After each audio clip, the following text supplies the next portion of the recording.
Apa itu bentang alam Indonesia? Bentang alam Indonesia adalah perwujudan muka bumi yang ada di wilayah Kedaulatan Negara Kesatuan Republik Indonesia. Jenis-jenis bentang alam tersebar di wilayah Indonesia meliputi dataran tinggi, gunung, pesisir laut, dataran rendah, lembah, danau, dan sungai. Yang pertama, gunung dan pegunungan.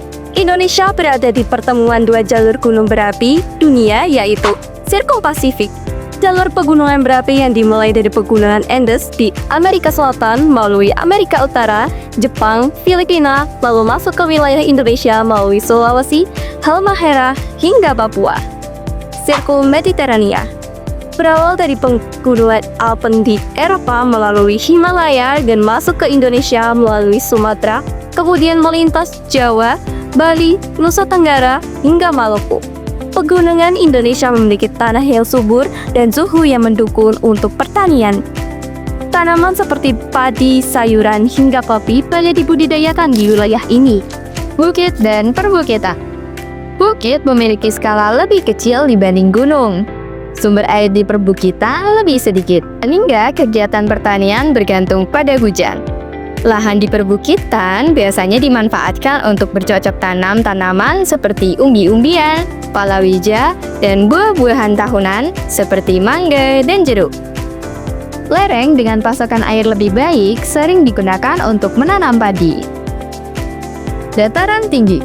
Dataran tinggi terbentuk dari dua proses. Yang pertama, erosi dan sedimentasi. Bagian atas gunung atau pegunungan terkikis dari materialnya, membentuk dataran tinggi, contohnya seperti dataran tinggi Gayo di Aceh dan Malang di Jawa Timur. Yang kedua, kaldera vulkanik. Aktivitas gunung berapi membentuk cekungan besar atau kaldera yang lama-lama terisi material dan menjadi dataran tinggi. Contohnya dataran tinggi Dieng di Jawa Tengah.